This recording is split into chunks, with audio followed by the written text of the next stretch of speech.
말씀 역대상 3장 1절에서 24절까지 말씀 교독합니다. 역대상 3장 1절에서 24절입니다. 오늘은 7월 19일 수요일 저녁입니다. 7월 19일자 본문 역대상 3장 1절에서 23절, 24절까지 끝절까지 3장 전체를 다 읽도록 하겠습니다. 교독합니다. 다윗이 헤브론에서 낳은 아들들은 이러하니 맏아들은 암논이라 이스라엘 여인 아히노함의 소생이요 둘째는 다니엘이라 갈멜 여인 아비가일의 소생이요 셋째는 압살롬이라 구스랑 달메의 딸 마아가의 아들이요 넷째는 아도니아라 학기스의 아들이요 다섯째는 스바다랴 아비다레의 소생이요 여섯째는 이드르함이라 다윗의 아내 에글라의 소생이니 이 여섯은 헤브론에서 나왔더라. 다윗이 거기서 7년 6개월 다스렸고 또 예루살렘에서 33년을 다스렸으며 예루살렘에서 그가 낳은 아들들은 이러하니 시므아와 소박과 나단과 솔로몬 네 사람은 다 암미엘의 딸 바스와의 소생이요 또 이팔과 엘리사마와 엘리벨렉과 노가와 네벡과 아비야와 엘리사마와 엘야다와 엘리벨렛 9사람은 다 다윗의 아들이요 그들의 누이는 다말이며 그 이외에 또 소실의 아들이 있었더라. 솔로몬의 아들은 로보암이요 그의 아들은 아비야요 그의 아들은 아사요 그의 아들은 여호사밧이요 그의 아들은 요람이요 그의 아들은 아하시야요 그의 아들은 요아스요 그의 아들은 아마샤요 그의 아들은 아라샤요 그의 아들은 요담이요 그의 아들은 아하스요 그의 아들은 히스야요 그의 아들은 문하세요 그의 아들은 아몬이요 그의 아들은 요시야이며 요시야 아들들은 맏아들 요하난과 둘째 아들 요아긴과 셋째 시드기야와 넷째 살롬이요 요아김의 아들들은 그의 아들 여고나와 그의 아들 시드기야 사로 잡혀간 여고나의 아들들은 그의 아들 스알디엘과 말기람과 부다야와 셋나살과 여가마와 호사마와 느다바요.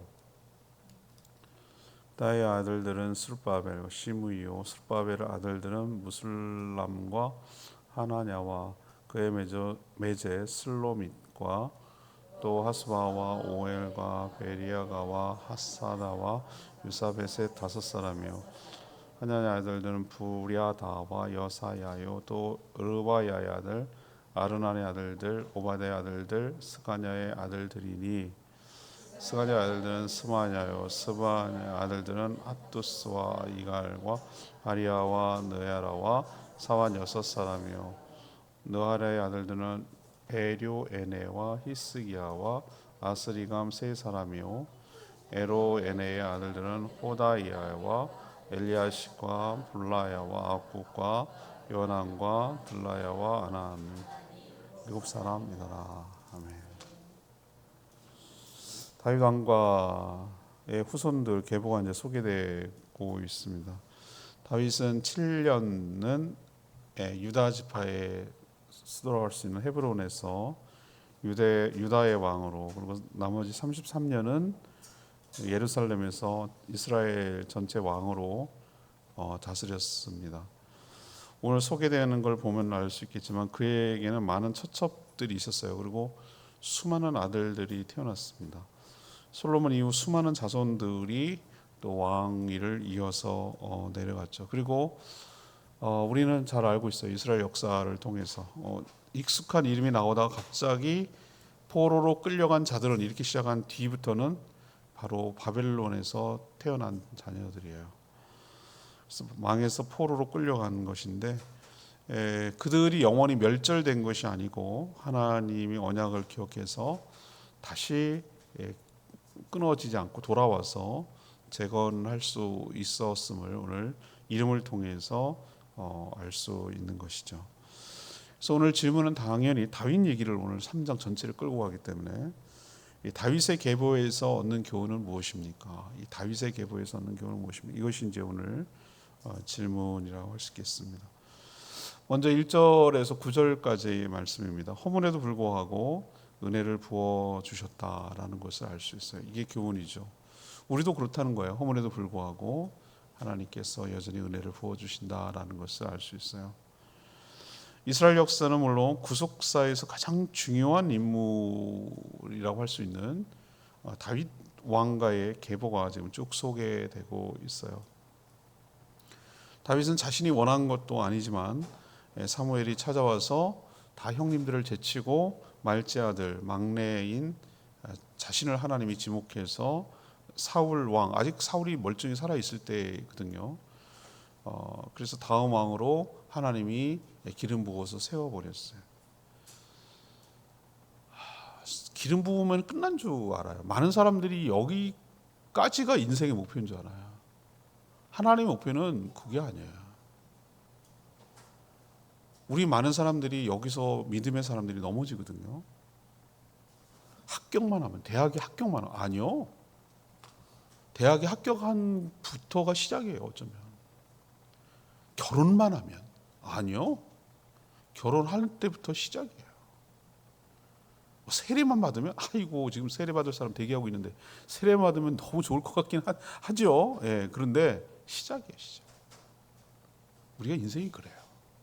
하나님의 목표는 그건 하나의 이어가는 점에 불과하지 스테이션 어떤 하나의 멈출 역이지 그게 끝은 아니에요. 진짜는 따로 있어요. 어쩌면 그때부터 시작이에요. 엄청나게 고난의 시기를 보냈어요.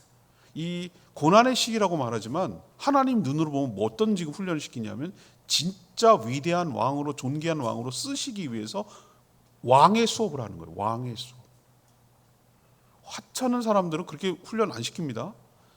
정말 크게 써야 될 사람들은 크게 다룰 수밖에 없어요. 와, 얼마나 마음으로 쫓겨다녔습니까? 얼마나 죽을 고비 남겼습니까? 여러분 아시잖아요. 그게 사무엘상 쭉 그 뒤에 이어지는 얘기가 그 얘기잖아요. 맨날 그 얘기잖아요. 쫓겨다니고 죽을 고비 넘기고 블레셋에 망명해가지고 혹시나 오해할까봐 침 질질질 흘리면서 미친 척하고 여러분 기억나시죠? 몇 번이나 죽을 고비 넘기는 죽일 수 있는데 두 번이나 결정적으로 사울 왕을 죽이지 않고 뭐 이런 스토리를 계속 얘기를 해요. 사울 왕은 얘만 죽이려고 아무것도 안 해요. 국정이고 뭐가 없어. 그냥 국정의 목표는 다윗 죽이는 거예요. 목표예요. 아무것도 눈에 보이는 게 없어. 나라가 망하고 말고 그건 아무 상관없어. 그냥 다윗만 죽이면 되는 거예요. 하나님은 이처럼 그를 다듬고 훈련시키고 그래서 왕으로 준비시켜 나가는 것을 볼 수 있어요. 여러분도 고난을 난 당하는 입장에서는 힘들고 어렵지만 다윗 입장에서 죽을 것 같고 내가 왜 이렇게까지 살아야 되나 뭐 때문에 내가 이렇게 살아야 되나 이런 생각이 들지라도 우리 생각과 하나님의 생각은 다르고 그 차원이 달라요. 차원이 목표가 달라요. 근데 늘 제가 여러분에게 강조하고 또 강조하지만 우리가 엉망진창해 갖고 내 인생이 도대체 수습이 안 되고 이해가 안 되더라도 꼭 붙들어야 될 믿음은 뭐냐면 하나님은 살아계시고 이 모든 사실을 알고 계신다. 그리고 하나님은 선하시다.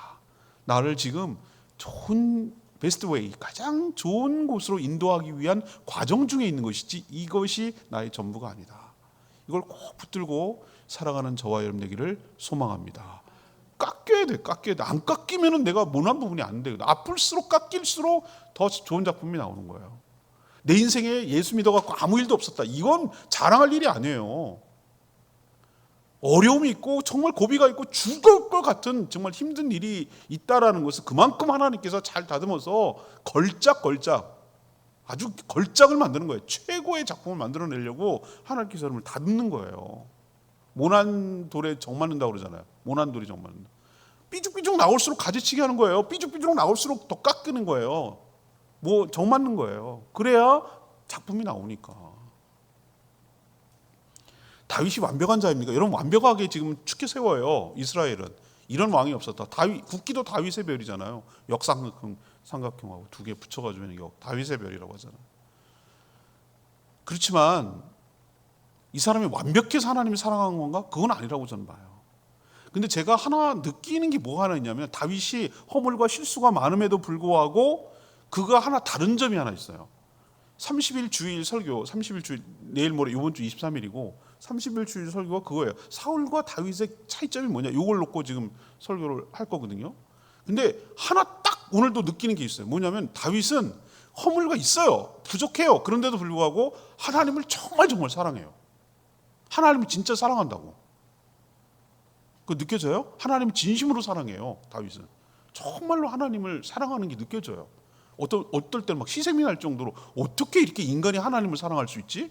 어떻게 이렇게 표현할 수 있지? 정말 하나님을 옆에 가까이 있는 하나님인 걸로 생각하고 그렇게 하나님을 사랑하는 모습이 막 느껴져요. 요 차이예요. 요 차이라고. 그래서 하나님은 그를 사랑하셨어요. 마음이 합한 자라고 하셨어요. 그리고 그와 딴 사람과 언약을 맺지 않고 그와 언약을 맺으셨어요.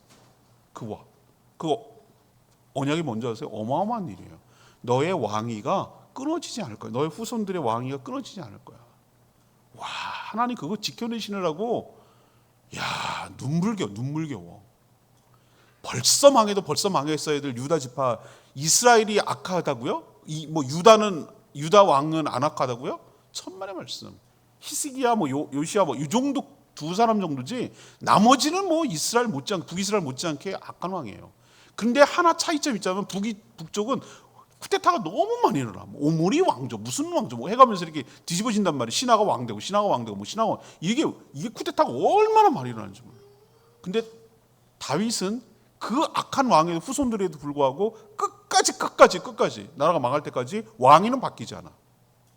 왜? 하나님이 언약했거든. 약속을 지켰고.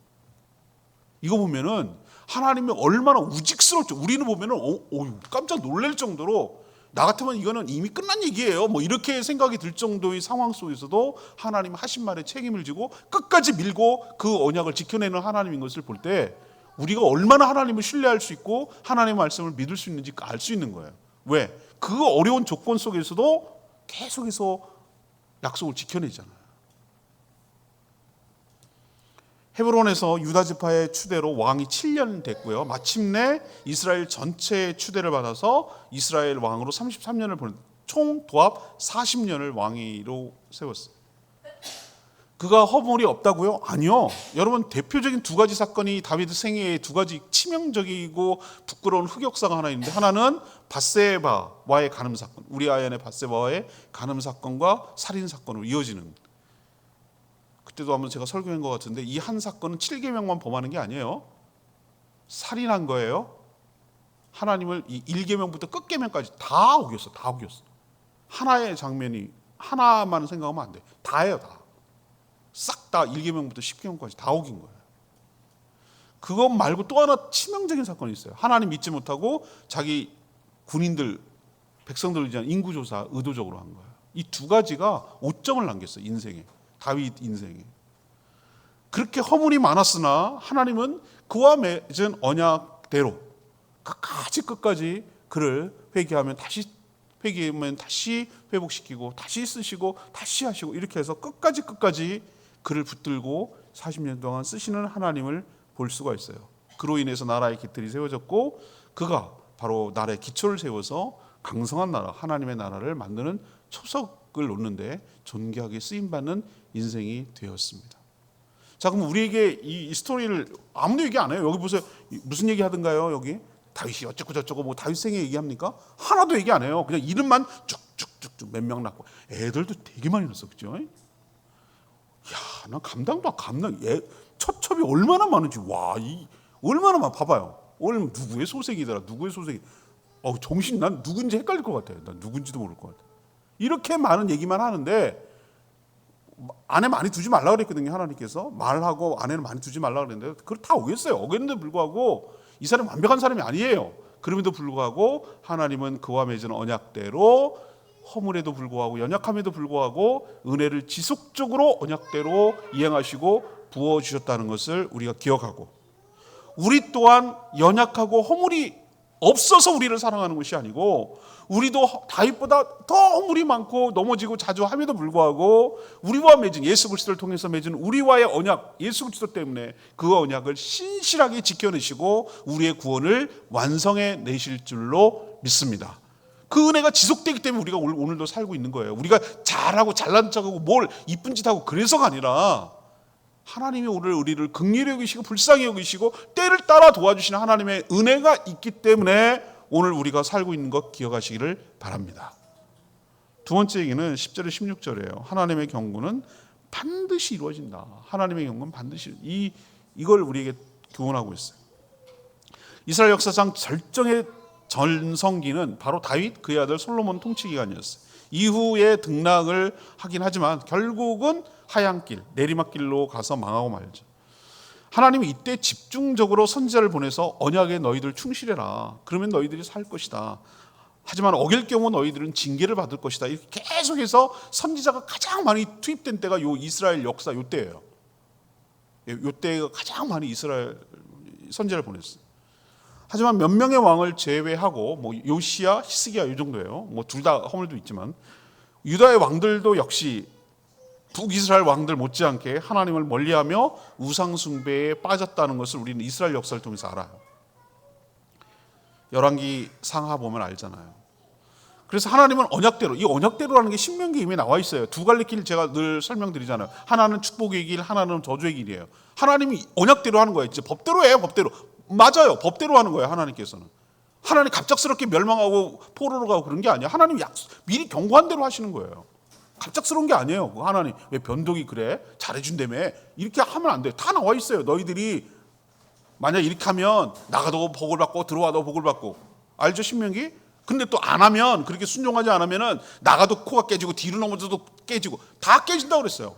아무것도 남는 게 없다고 그랬어요. 그것대로 지금 행하시는 거예요. 결국은 하나님의 언약대로 바벨론의 침략을 받고 나라가 망했고 그들은 포로로 끌려가고 말았어요. 이스라엘 역사를 가만히 보면 전체 역사가 패역, 하나님을 반역한 역사라고 할 수가 있어요. 어쩌면 그렇게도 하나님의 뜻을 저버리고 자기 멋대로 살아가는지를 인간이 이렇구나. 정말 야, 내가 하나님을 벌써 죽였다라고 인간의 그 모습, 그 얼마나 패역한 모습인지를 아주 적나라하게 보여주는 것이 이스라엘 역사예요. 동시에 그들의 연약함에도 불구하고 하나님은 끝까지 언약을 지켜내시는 그 하나님의 신실함과 위대함이 동시에 교차되고 보여요. 이들의 연약함, 이들의 패역함, 거기에 상응한 만큼 하나님의 신실함, 하나님의 은혜가 맞물려가면서 이스라엘 역사가 이루어지는 것을 우리는 똑똑히 보게 되는 것이죠. 왕위가 끊어질 것 같은 위기도 있었으나 하나님은 언약대로 다윗의 후손이 계속해서 왕위가 있도록 하셨어요. 이들은 이것조차도 몰라. 이게 하나님의 은혜라는 사실조차도 모른다고요. 우리가 잘나서 그런 줄 안다고요. 이걸 깨닫지 못한다고요. 그리고 그 하나님의 은혜를 배은망덕, 배반하고 거역한 역사가 바로 이들의 역사고, 결국은 하나님의 경고대로 결국은 바벨론의 포로로 끌려간 것이 이들의 역사라는 것을 우리에게 보여줍니다. 우리도 그렇습니다. 혼날 거야. 그러면 안 돼. 됐지. 조용히 해. 이렇게 말을 했는데도 계속 그런다. 근데 계속 그렇게 허풍만 날린다. 나유리도 알아. 나유리 쟤도 얼마나 약업 빠졌는지 어떻게 하냐면은 이게 거짓말로 괜히 하는 말인지 진짜로 위험이 있는 것인지를 안다고. 딱 눈치를 채가지고 에이 저거 그냥 말만 저렇게 하는 거잖아. 저렇게 하면은 까봅니다. 실제적인 효과가 제재가 있다라는 거, 아주 아플 정도로 가혹하게 있다라는 것이 깨달아질 때 움찔합니다. 하나님이 계속 경고를 합니다. 경고만 하고 그냥 살게 놔둡니다. 없네. 능력 없네. 하나님 없네. 관심 없구만. 무능한 거야. 할 능력이 없다니까. 괜히 위험만 하는 거라니까. 이렇게 나가네. 인간이 그렇다니까요. 근데 이스라엘 역사가 결국 뭡니까? 경고하고 그 끝을 보면 알잖아요. 결국은 언약대로 다 끌려가잖아요. 하나님 끝까지 죽을 때까지도 하나님 의지하네요. 마지막까지 하나님 의지하라고 그러는데 예레미야가 눈물로 호소했는데 끝까지 의지하네요. 마지막 어땠는지 아시죠? 마지막 왕 어린이들한테 설교했잖아요. 먼저 신하들 다 죽이고 아들 죽여야 너네 미래가 끝났어. 너는 이제 기대할 게 없어. 그걸 눈으로 보여주는 거예요. 눈이 있을 때. 그리고 왕을 빼버려요. 못 보고 더듬거리고 굴비처럼 끌려가서 거기 가서 살다 죽었어요. 비처럼. 그게 마지막 모습이에요. 우리도 하나님의 경고가 반드시 이루어진다. 계속 그렇게 혼나 하다가 진짜 혼난다 라는 거 깨달으시고 하나님의 경고를 엄중히 듣고 돌이키며 회개하는 저와 여러분 되기를 원합니다. 이게 두 번째 교훈이에요. 세 번째 교훈은 뭐냐? 17절에서 24절 말씀, 언약을 기억하셔서 다시 회복시키신다라는 것을 우리에게 가르쳐줘요. 유다 백성들은 바벨론에 망하고 포로로 끌려갈 때 이제 모든 것이 다 끝난 줄 알았어요. 실제로 끝났어요. 그렇게 끝난 나라가 한둘이 아니에요. 그렇게 망하고 사라지고 없어진 나라가 한둘이 아니라고요. 우리 역사적 구사책 쭉 이렇게 보잖아요. 구사책 보면 여러분 여진족, 말갈족 뭐 이런 족족 여진족 기억납니까? 어디 있습니까 지금 그 종족이? 없어요. 다 스며들고 없어졌어요. 중국 역사에 그냥 흡수돼 버렸어요. 한족만 남았어. 한족만. 그 소수부족 좀 몇몇 남았다 그러는데 우리가 역사적으로 배웠던 건 없어요. 다 그냥 스쳐 지나갔어요. 금나라까지 세우고 그랬는데. 그렇게 스쳐 지나간 민족이 역사상 한둘이었겠냐고. 여러분 가야가 지금 있으면 가야? 탐나 있습니까? 지금 없잖아요. 다 흡수되고 통일되고 이렇게. 그러나 하나님은 포로 기간에도 하나님의 역사가 계속 이어진다는 것을 오늘 계보를 통해서 보여줘요. 오늘 말씀 보세요, 여러분. 17절에 사로잡혀간 여고나의 아들은 그의 아들 스알데 이렇게 시작해요. 그러고 나서 그 전까지는 왕 얘기가 쭉 나와요. 그죠? 왕이 나오잖아요. 우리가 알고 있는 왕, 이스라엘 왕. 그리고 17절 사로잡힌 가부터 쭉 밑에까지 엄청나게 계속 이어지고 있어요. 포로 기간에도 계속해서 이어지는 것을 볼 수 있어요. 어르신들 그러잖아요. 전쟁통에 애도 잘 낳는다고. 그 난리통에 포스소리에 막 어떻게 그래도 애는 잘 태어나.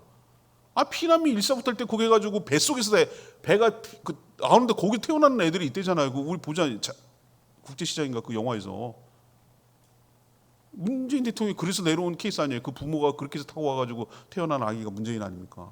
그렇게 태어난 아니에요. 난리통에도 애는 잘 나, 그렇죠? 포로로 끌려갔잖아요. 포로로 끌려가는데 땅 파고 있었잖아요.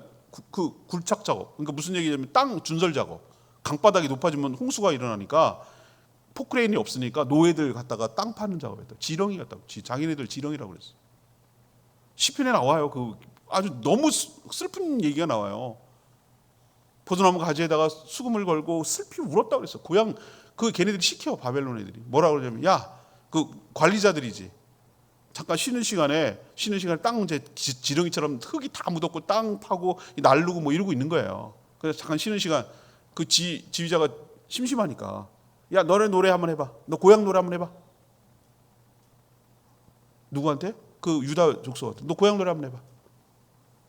하라니까 또 안 하면 또 얻어 터지니까 또 그 노래다로 해야 쉬니까 노래합니다. 자기네 옛날 했던 노래 했겠지. 성전으로 가면서 올라가면서 하는 부른 노래.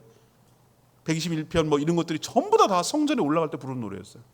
내가 산을 향하여 눈을 들리라. 나의 도움이 어디서 올꼬. 우리는 이게 찬양 가사라는 거 알고 있죠? 전부 다 찬송가 가사예요. 그게. 자기네들이 불렀던 찬양이에요. 그걸 부릅니다.